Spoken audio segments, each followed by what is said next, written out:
Did Thompson's Ray Guy make the NFL Hall of Fame?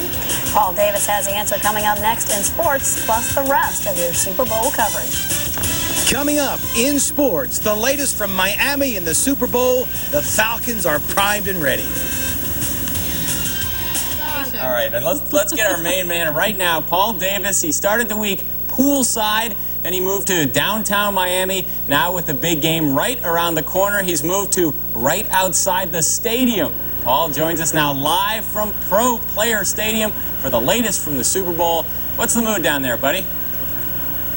Locke, first I want to address the weather question. I'm not going to put down my buddy Troy, but I can tell you that the weather forecasters down here seem to think that those small rain showers will happen before the ball game tomorrow and should not affect Super Bowl 33.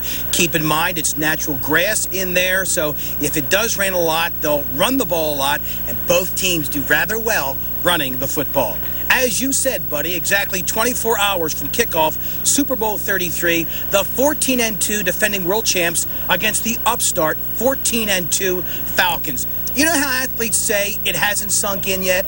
I have to admit, 3 hours ago, it sunk in for me that the Falcons are here when I saw their moniker high atop Pro Player Stadium. This is a franchise that has never had back-to-back winning seasons. Here's more on the big game tomorrow. My thing is, I'm going to try to go out there and make the biggest play in the game. Tony Martin and the 45 other starters in SB 33 tomorrow, hoping for a glamorous place in NFL history. Both teams are here on account of mastering Principle 1 in winning football. Run, run, run, run. Terrell Davis is the league's MVP after traveling 2,008 yards with the pigskin. Maybe a tough case to break for the bomb squad. One of those things you can't stop him but contain him deal. Man, they should have a little respect for us, dog. We stopped Titty to 79 yards last time. Should that answer your question? I mean, there's no superhuman back in this league. Play gap control defense, and we shouldn't have a problem doing what we've been doing all year. You heard it right here. It's the gap control defense.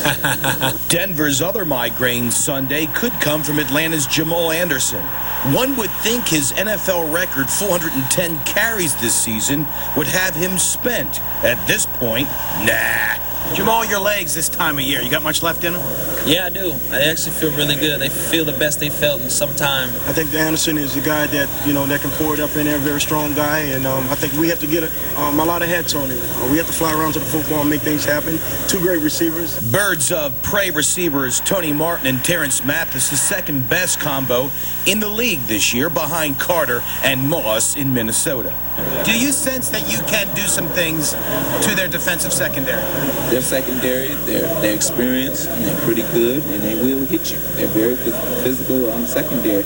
Of course, the passing game starts with Mr. Throwaway, the brand new Papa. As a kid, did you pay attention to the NFL, and did you have one of those dreams of being in the Biggie one day? Or is that a stretch? Every kid, I think every kid who ever played football has a dream of being in the Super Bowl. How will you sleep Saturday night going into Sunday? How you going to get yourself to sleep, man? I'm going to put a diaper on because I'm going to sleep like a baby.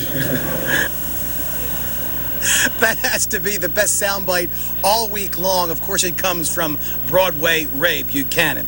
A guy who will have a problem sleeping tonight, Thompson's Ray Guy. For a sixth year, I believe, he has been rejected by the Pro Football Hall of Fame. Let me tell you who got in this year. Lawrence Taylor is going in despite his problems off the field. Ozzie Newsome, Eric Dickerson, Tom Mack, and a man from Georgia Tech, Billy Shaw.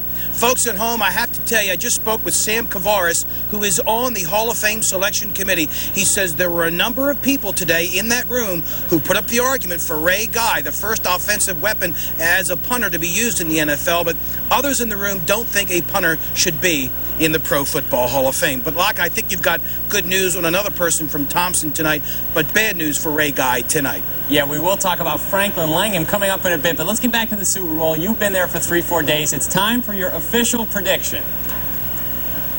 Write this down, folks at home. Falcons 23, Broncos 17. I see a touchdown pass both in the first and second half. Chandler to my buddy Terrence Mathis. The rest of the scoring from the Falcons, 3 Morton Anderson field goals.